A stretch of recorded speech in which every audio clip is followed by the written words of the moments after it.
make me watch it! Today, I'm reviewing probably the most bizarre 16-bit game ever created. Yeah, I know that cartoon bobcats fighting wool-stealing aliens and possums with jetpacks slaughtering pigs sounds pretty bizarre, but when compared to this week's game, they're pretty normal. I'm talking about Dynamite Headdy for the Sega Genesis. Developed by Treasure in 1994, Dynamite Headdy is about Headdy, a something. What the hell is he? He's a credit to his race. What race is that? The 100-yard dash. But I guess the better question is where all this takes place. All the characters are puppets, and the world that it takes place in looks like a stage. Is this some kind of weird play? And after you finish a world, you hear applause and cheers, and you go backstage, and you even see pieces of the set. So it begs a question of where you really are, and what is actually going on.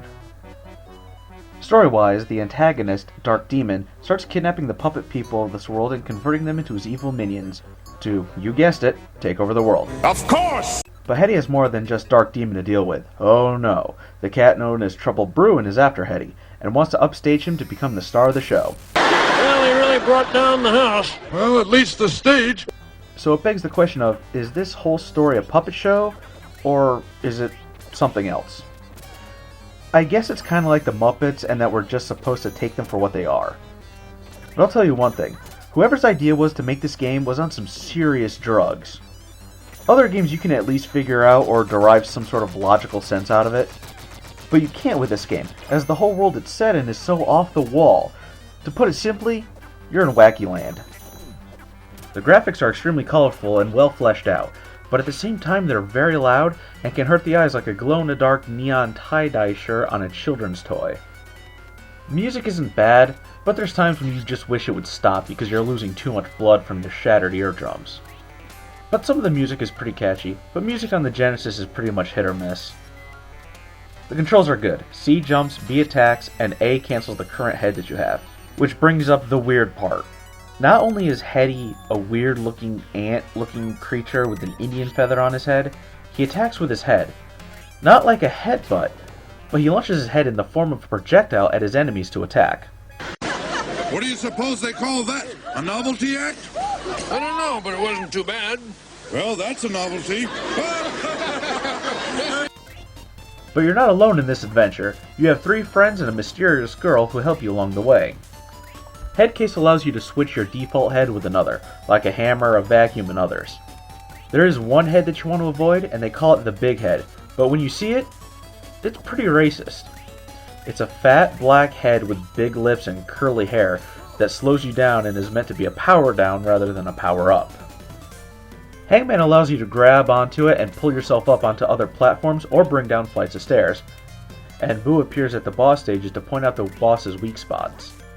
After you defeat a boss, a character like Headdy appears, and her name is Heather, and she takes the key that the boss, or Keymaster, Vince Clortho, Keymaster of Gozer, leaves behind. Headdy moves pretty slowly and feels rather stiff in movement, so avoiding getting hit can be rather difficult. Headdy has 2 hit detection boxes, one on his body and one on his head. The one on his body is a lot bigger than Headdy's tiny body, so you can get hit by something that doesn't touch you. The one on his head is the correct size. The head can only get damaged when you're not attacking. And Hangman's detection box is small too, as you need to have pixel perfect precision to grab onto him. Speaking of pixel perfect, you need to have perfect jumping too, as Headdy's landing box is either too small or it's just a little dot between your feet, as you can pass through ledges when jumping. You also can't attack and move at the same time, but you can fire your head in 8 directions, but only 5 of them are useful.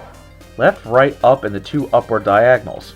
The 2 downward diagonals and straight downward are rather pointless, as you'll either hit the ground or you'll catch up with your head too fast and get hit by an enemy. Each level has a name for it, and if you thought Bubsy was bad with puns, Headdy is just as bad if not worse.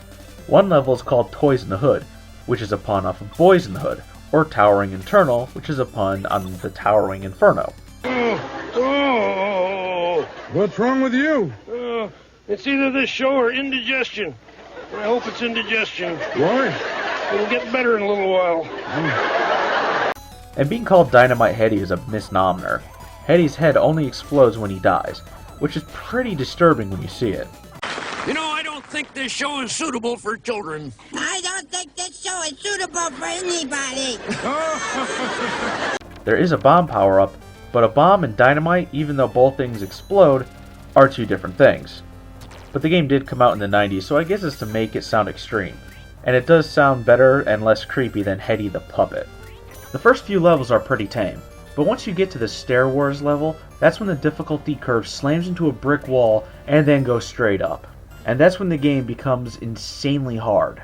And when you get to the Spinderella boss is when the game starts getting in those cheap shots, as the boss will spin the level around and you can end up on top of a hazard that you were nowhere near.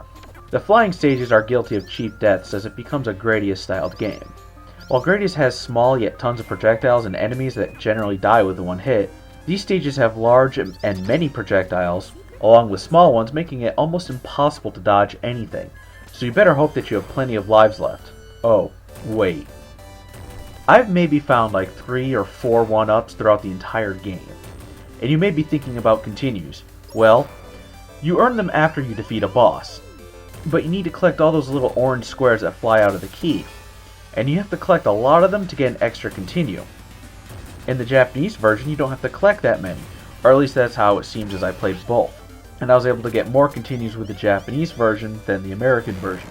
In fact, there are quite a bit of differences between the American version and the Japanese version, such as Trouble Bruin. In the American release, he's brown with angry eyes, and in the Japanese, he's purple with a happy face. And the one thing I don't like about this character is that he's always looking at you, all the time, and never blinks with those soulless eyes. Headdy only looks at you when standing still and at least blinks. And when you get to the castle stages, oh my god! This game has taken a turn from hard to relentless. It's the equivalent of going up a hill armed with a wiffle bat while you're being shot at by an army with machine guns. And despite all that, the final boss, Dark Demon, is pretty tame. You just gotta hit him when he lifts his arm and avoid his attacks. The only hard thing to avoid is the giant laser. And the only part that makes this hard is that you get surrounded by 4 heads that you could choose from. And the big head of racism is almost always there. There is a final battle, where if you beat the 4 bonus stages and write down the numbers that it gives you, there's a secret battle between you and I guess the guy who's running the show. It's pretty easy, as all you have to do is avoid the dollars that fall onto the floor. It's a pretty pointless boss battle.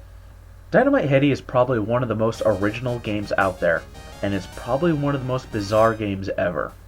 Can you really say that you've played another game where you fire your head at enemies and use a bunch of other heads for different kinds of attacks? And the entire world where this takes place is pretty interesting. If this is taking place on a stage, then it's a really big stage, and you could say that it brings new meaning to the phrase, all the world's a stage.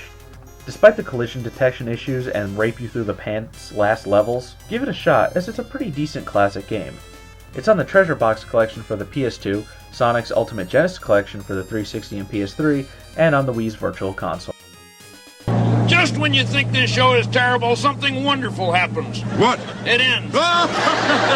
Everything you know is wrong. Just forget the words and sing along. All you need to understand is everything you know is wrong. Everything you know is wrong. This show is awful. Terrible. Disgusting. See you next week. Of course.